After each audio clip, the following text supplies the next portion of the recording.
साथियों, मैं गौरव शर्मा एक बार फिर आपके समक्ष एक बार दोबारा आ गया।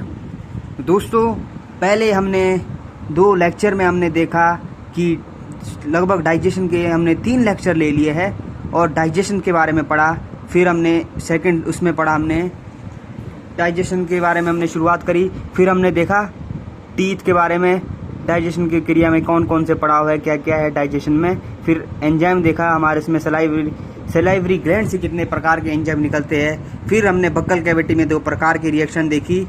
फिर हमने क्या क्या, एक तो केमिकल रिएक्शन, एक मैकेनिकल रिएक्शन, ये सब पढ़ दिया। और सलाइवरी ग्लैंड, 3 सलाइवरी ग्लैंड भी पढ़ती, parotid gland, sublingual gland, submandibular gland, pharynx, oesophagus, ये सब हमने देख लिया। फिर स्टोमच भी हमने पढ़ दिया। स्टोमच से कौन कौन सी जो 2 कोशिकाएं थी ये भी पढ़ दी, ऑक्जेंटिक सेल और एपिथेलियल सेल, उपकला कोशिका, पैराइटल सेल, ये सब हमने पढ़ दिया। फिर जठर ग्रंथि के भी हमने पढ़ दिया। आज हम शुरू करेंगे दोस्तों पेनक्रियास से आगे। मैं पेनक्रियास से आपको आज रिवीजन करा देता हूँ। ओके, चलिए शुरू करते हैं। मैंने बताया था कि पेनक्रियास क्या है। पेनक्रियास है हमारी लार्जेस्ट मिक्स्ड ग्लैंड है मानव शरीर की। इसको मिक्स्ड ग्लैंड क्यों करता है? क्योंकि ज़्यादातर जो ग्लैंड है वो एंडोक्राइन या एक्सोक्राइन, या तो एंडोक्राइन या एक्सोक्राइन की तरह काम करती है, या तो अंतस्रावी ग्रंथि या बहुस्रावी ग्रंथि की तरह कार्य करती है। लेकिन जो पेनक्रियास है ये किसकी तरह कार्य करती है? ये बोथ एंडोक्राइन और एक्सोक्राइन दोनों की तरह ये कार्य करती है। एंडोक्राइन में क्या होते हैं, इसके लैंगरहैंस के द्वीप पाए जाते हैं। इस वजह से इसे क्या कहा जाता है? मिक्सिड ग्रंथि कहा जाता है, मिक्स ग्लैंड कहा जाता है। फिर हमने देखा कि जो आइसलेट ऑफ लैंगरहैंस है वो कहाँ पर प्रेजेंट है? पेनक्रियास के अग्नाशय के एंडोक्राइन वाले भाग पे उपस्थित है। फिर हमने देखा कि इससे 3 प्रकार के हार्मोन्स रिलीज होते हैं। कौन कौन से? Insulin, glucagon, सोमेटोस्टेस्टिन। इंसुलिन यहाँ से रिलीज होता है बीटा सेल से, और ग्लूकागॉन होता है अल्फा सेल से, और सोमेटोस्टेशन रिलीज होता है गामा सेल से। इंसुलिन में हमने देखा कि ग्लूकोज का ग्लाइकोजन में बदलने का प्रोसेस कहलाता है ग्लाइकोजेनेसिस, और ग्लाइकोजन का ग्लूकोज में बदलने का प्रोसेस ग्लूकोलिसिस। और सोमेटोस्टेशन क्या करता है? इंक्रीज करता है, स्वकीकरण को बढ़ाता है। और हमने देखा कि ग्लूकोज क्या है? इंस्टेंट पावर ऑफ एनर्जी है। ग्लूकोन डी पिएंगे हम तो हमको क्या मिलती है? तुरंत एनर्जी मिल जाती है।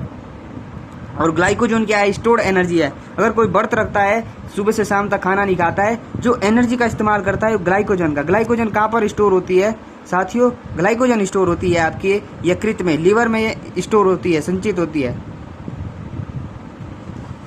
अब हम देखेंगे कि पेनक्रियास से भी 3 प्रकार के हार्मोन निस्रावित होते हैं और 3 ही प्रकार के एंजाइम निकलते हैं। एक्सोक्राइन पार्ट से निकलते हैं एंजाइम। एमाइलेज सबसे पहला एंजाइम जो किसके लिए? पाचन के लिए, कार्बोहाइड्रेट के लिए पाचन के लिए सहायक होता है। और लाइपेज किसके लिए? फैट और लिपिड के लिए। और ट्रिप्सोजन क्या होता है? एक्टिव प्रोटीन होता है।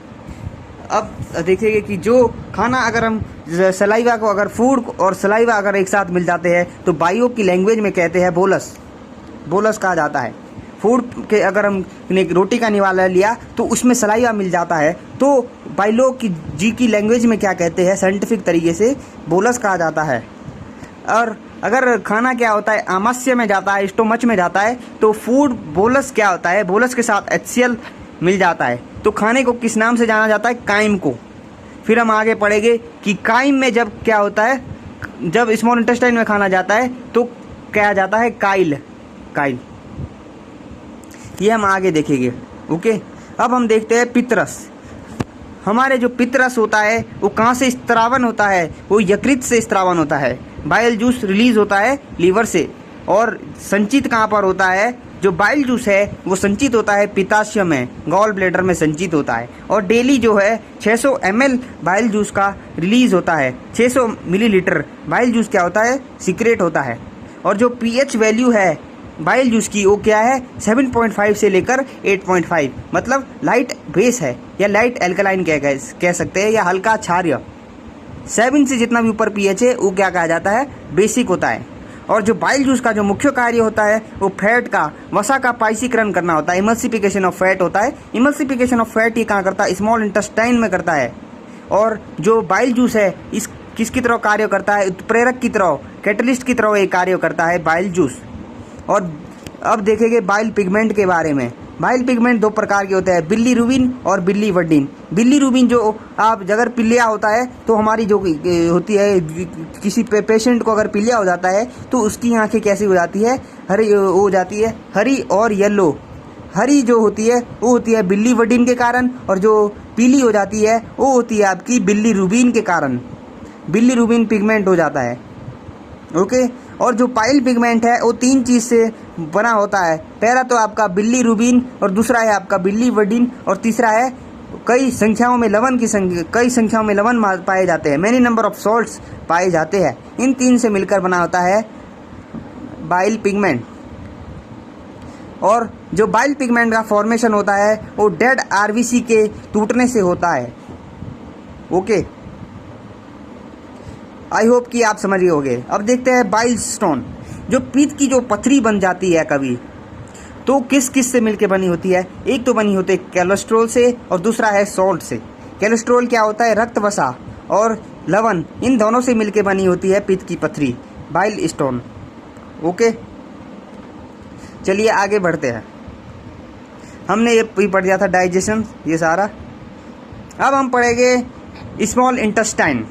ये देखिए, पहले हमने यहाँ से बक्कल कैविटी से शुरू करा डाइजेशन का इनिशियल पोर्शंस। जैसे ही फूड का निवाला आपने बक्कल कैविटी पे रखा, मुख कुआं में, तो डाइजेशन शुरू हो जाता है।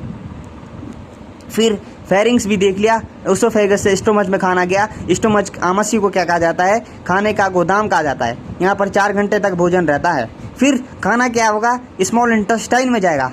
स्मॉल इंटेस्टाइन में जाएगा तो ये क्या है, स्मॉल इंटेस्टाइन में जैसे ही खाना जाएगा तो इसके बगल में क्या है, पेनक्रेटिक डक्ट जुड़े हुए हैं। बाइल डक्ट और पेनक्रेटिक डक्ट जुड़े हुए हैं।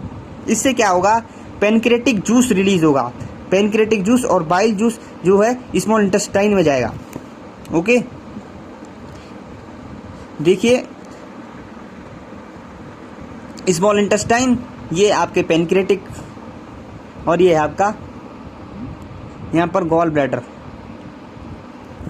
और स्मॉल इंटेस्टाइन क्या है, 3 भाग में विभाजित है। पहला भाग है ड्यूडेनम, जेजुनम, इलियनम। सबसे प्रथम भाग जो है ड्यूडेनम है। जो भोजन है, अगर भोजन में जो बाइल जूस यहाँ से गॉल ब्लैडर से निकल रहा है तो यहाँ पर स्मॉल इंटेस्टाइन में जा रहा है।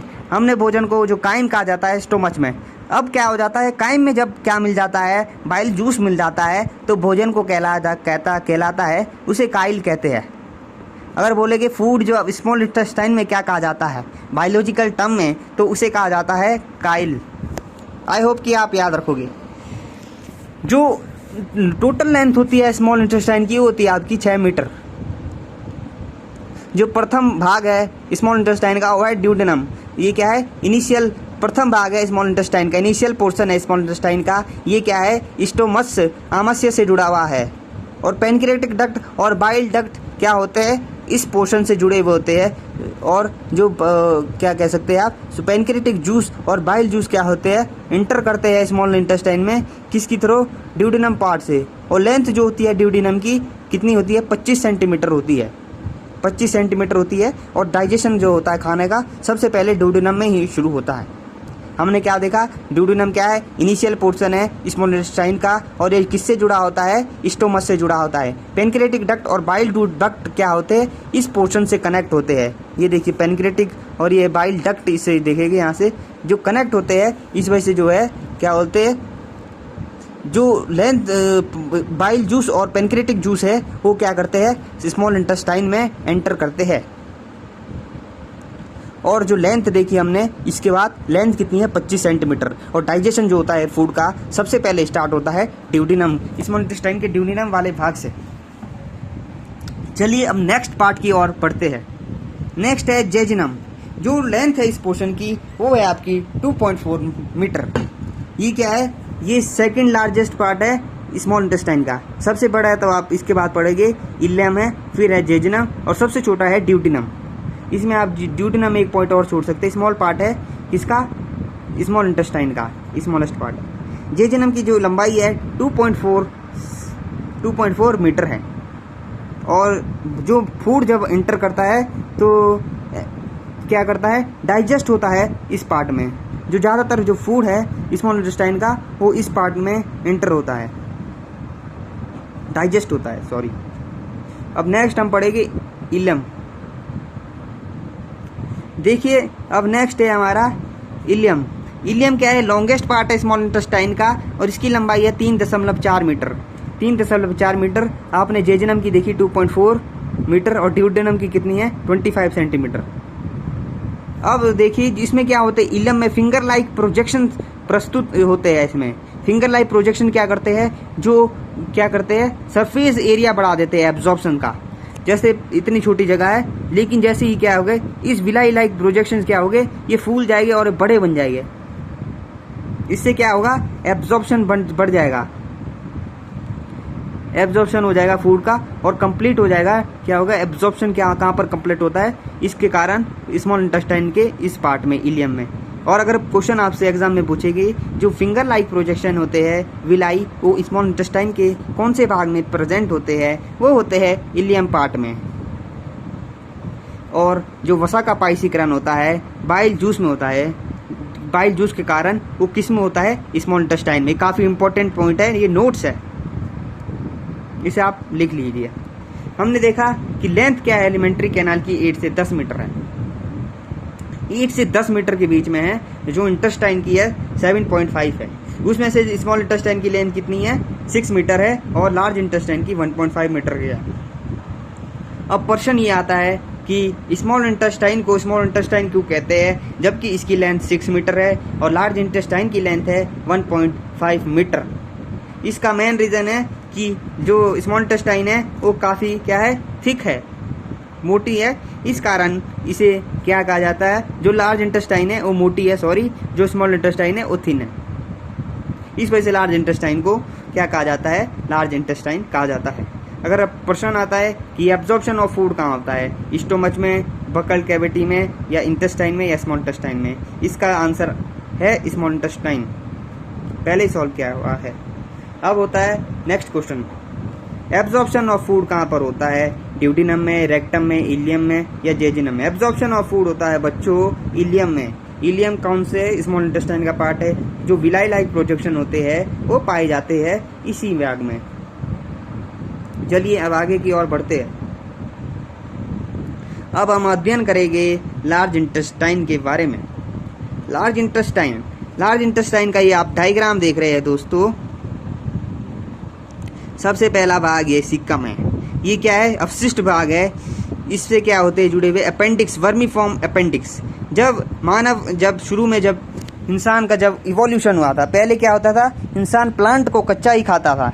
इस कारण वो क्या करता था, सेल्यूलोज का जो डाइजेशन था वो क्या होता था, सिक्कम के अपेंडिक्स जो है वर्मीफॉर्म अपेंडिक्स ये करता था। लेकिन धीरे धीरे क्या हुआ, इवोल्यूशन होता गया और इंसान क्या करता गया, जो खाना का है वो पकाना शुरू कर दिया, जिस कारण अब कच्चा खाना जो है कम कम खाता गया और धीरे धीरे जो है इसका यूज़ अब ना के बराबर होता गया। और एक समय ऐसा आया कि इसका यूज़ ही नहीं हुआ और लंबे समय तक जब इसका यूज़ नहीं हुआ तब ये पार्ट क्या है, ये क्या रह गया, अवशिष्ट रह गया, इसका अब कोई यूज़ नहीं है। अगर इस भाग को निकाल दिया जाए तो उसका कोई भी दिक्कत नहीं होगी, बस ऑपरेशन करो निकाल दो, उसके बाद कोई दिक्कत नहीं। कई बार क्या होता है, इसमें क्या होता है, कोलेस्ट्रॉल घुस जाता है और इस कारण क्या होती है, इसमें दिक्कत होती है, तब डॉक्टर को वर्मीफॉर्म अपेंडिक्स है उसको निकालना पड़ता है। लार्ज इंटेस्टाइन 3 भाग से मिलकर बनी होती है, जैसे स्मॉल इंटेस्टाइन भी 3 भाग से मिली है, ऐसी इसका भी निर्माण 3 भाग से मिलकर बनी है। पहला भाग है सिक्कम और दूसरा है कोलन। सिक्कम की लंबाई है 6 सेंटीमीटर, कोलन 1.3 मीटर है। फिर है रेक्टम जो है आपका 20 से 25 सेंटीमीटर। जो सिक्कम है ये क्या है, एक अपशिष्ट भाग है, रेसिडुअल पार्ट है लार्ज इंटेस्टाइन का। और जो अपेंडिक्स है वो क्या है, वो भी क्या है, रेसिडुअल पार्ट है। ये किससे जुड़ी हुई है, सिक्कम से जुड़ी हुई है। याद रखिएगा कि क्वेश्चन आ सकता है, जो अपेंडिक्स है, वर्मीफॉर्म अपेंडिक्स है, वो कौन से भाग से जुड़ी हुई है, लार्ज इंटेस्टाइन के वो सिक्कम भाग से जुड़ी हुई है। अब नेक्स्ट देखते हैं, नेक्स्ट है आपका कोलन। कोलन क्या है, लार्ज इंटेस्टाइन का सबसे बड़ा भाग है। इसकी लंबाई कितनी है, 1.3 मीटर। और ई कोलाई बैक्टीरिया जो होते हैं वो प्रेजेंट होते हैं यहाँ पर। इसका कार्य क्या होता है, ये क्या करते हैं, वाटर को स्टोर करते हैं और पानी का क्या करते हैं, अवशोषण करते हैं। पानी और मिनरल्स का अवशोषण कहाँ पर कंप्लीट होता है, लार्ज इंटेस्टाइन के कोलन वाले भाग में। कोलन की जो लंबाई होती है वो होती है मेरे प्यारे बच्चों 1.3 मीटर। ई कोलाई बैक्टीरिया जो प्रेजेंट होते हैं वो कहाँ पर होते हैं, कोलन में प्रेजेंट होते हैं। और जो कोलन में होता है वो पानी क्या होता है, स्टोर होता है। और पानी का अवशोषण और मिनरल और पानी का दोनों का अवशोषण कौन करता है, वो कोलन पर ही होता है। अब नेक्स्ट देखते हैं इसका तीसरा भाग, वो है रेक्टम। रेक्टम या मलाशय, ये कहाँ होता है, जो वेस्टर, अगर आप कोई खाना खाते हैं तो आपका जो वेस्ट प्रोडक्ट होता है वो कहाँ पर स्टोर होता है, वो होता है बच्चों रेक्टम में, मलाशय में स्टोर होता है। इसकी लंबाई होती है 20 से 25 सेंटीमीटर। आई होप कि आप समझ गए होंगे। चलिए अब आगे बढ़ते हैं। अब हम अध्ययन करेंगे लीवर के बारे में। दोस्तों, लीवर के अध्ययन को कहते हैं हेपेटोलॉजी। हिंदी में कहते हैं लीवर को यकृत या जिगरा भी कहा जाता है। इसके अध्ययन को कहा जाता है हेपेटोलॉजी। हम आगे पढ़ेंगे ब्लड के अध्ययन को क्या कहते हैं, हेमेटोलॉजी। काफ़ी महत्वपूर्ण है। सबसे लार्जेस्ट जो ग्लैंड है ह्यूमन बॉडी की वो है आपकी लीवर। सबसे बड़ी ग्रंथि कौन सी है, यकृत ग्रंथि है। जो लीवर का वेट है 1.2 kg से 1.5 kg, याद रखिएगा। और मैक्सिमम जो रीजनरेटिंग पावर है, पुनः जीवित करने वाली जो शक्ति है, कौन से अंग में है मानव शरीर की, वो है आपके लीवर में। और लीवर अगर एमोनिया में कन्वर्ट होता है, एमोनिया को क्या करता है, लीवर कन्वर्ट करता है। लीवर का जो कार्य है एमोनिया को यूरिया में कन्वर्ट करना का, इस साइकिल को कहते हैं ऑरेंथिन साइकिल। ऑरेंथिक चक्र भी कहता है। जब ग्लूकोज कन्वर्ट होता है इंसुलिन में, देन ग्लाइकोजन स्टोर होता है लीवर में। जब ग्लूकोज इंसुलिन में कन्वर्ट होता है तो ग्लाइकोजन क्या होता है, लीवर में स्टोर हो जाता है। और विटामिन ए और कॉपर कहाँ पर संचित होते हैं, वो होते हैं लीवर में स्टोर होते हैं विटामिन ए और कॉपर। और लीवर में भी दो प्रकार के एंजाइम पाए जाते हैं, और वो कौन कौन से हैं, एंजाइम या एंजाइम को क्या कहते हैं, एंजाइम एक तरीके का क्या होता है, प्रोटीन होता है, या बायो कैटलिस्ट हम कह सकते हैं, उत्प्रेरक की तरह कार्य करता है। जो दो एंजाइम होते हैं वो होते हैं हेपेरिन। हेपेरिन क्या होता है, एंटी क्लोटिंग करता है बॉडी के अंदर में। अगर आपके बॉडी में क्या हो गया, अंदर में कोई भाग में क्या हो गई, दिक्कत हो गई, खून जमने लग गया, तो उसको बचाता है हेपेरिन। अगर आपके चोट लग गई बाहर, कभी आप गिर गए चलते चलते, तो आपका खून का जो थक्का जमता है बॉडी के बाहर, वो तो आपका फिब्रिनोजिन करता है। फिब्रोजिन क्या करता है, एंटी क्लॉटिंग करता है बॉडी के बाहर में। और इसी प्रकार से कभी ठंड में अगर खून जो जमने की कोशिश जो होती है उसको बचाता है जमने से हेपेरिन इनसाइड में, और फिब्रोनोजिन करता है आउटसाइड में। और बाइल जूस का जो स्त्रावन होता है लीवर से होता है। स्टोर कहाँ पर होता है, हमने आपको बताया था गॉल ब्लैडर में स्टोर होता है। अब हम पढ़ेंगे इंटेस्टाइनल जूस। आंत के जो रस है मुख्यतः काफ़ी इम्पोर्टेंट है। इसकी मैंने एक ट्रिक बनाई है। जो 5 प्रकार के एंजाइम क्या होते हैं वो इंटेस्टाइन जूस से रिलीज होते हैं। पहला है SMELL। S मतलब सुक्रोज, M मतलब माल्टोज, E मतलब इरिप्सिन, L मतलब लाइपेज और लैक्टेज। स्मेल से मिलके बनी है आपकी ये trick. Sucrose, maltose, erepsin, lipase. Sucrose क्या करता है, सुक्रेज की प्रेजेंस में किसको कन्वर्ट करता है, सुक्रोज को ग्लूकोज और फ्रैक्टोज में कन्वर्ट करता है। पहला कौन सा एंजाइम है इंटेस्टाइन जूस का, सुक्रोज। ये क्या करता है, सुक्रेज की प्रेजेंस में ग्लूकोज प्लस फ्रक्टोज में टूट जाता है। और माल्टोज क्या करता है, माल्टेज की प्रेजेंस में ग्लूकोज और ग्लूकोज में टूट जाता है, 2 ग्लूकोज में टूटता है। अब नेक्स्ट देखते हैं इरिप्सिन। इरिप्सिन क्या करता है, देखिए इरिप्सिन प्रोटीन को किस में करता है, एमिनो एसिड में। अभी देखते हैं इरिप्सिन, तीसरा था इरिप्सिन। ये देखिए इरिप्सिन क्या करता है, प्रोटीन को एमिनो एसिड में कन्वर्ट करता है। और लाइपेज क्या करता है, फैट को फैटी एसिड प्लस ग्लिसरॉल में तोड़ता है। और लैक्टेज आपको पता ही है, मिल्क का डाइजेशन करता है।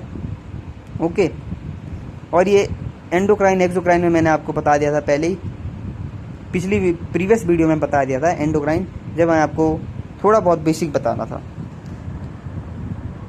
चलिए दोस्तों, आज के लिए काफ़ी इतना ही है।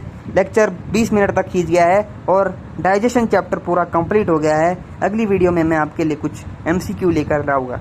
दोस्तों, अगर आपको वीडियो अच्छी लगी तो कमेंट सेक्शन में कमेंट करें और हमारा हौसला अफजाई करें। धन्यवाद हमसे जुड़ने के लिए। जय हिंद, जय भारत।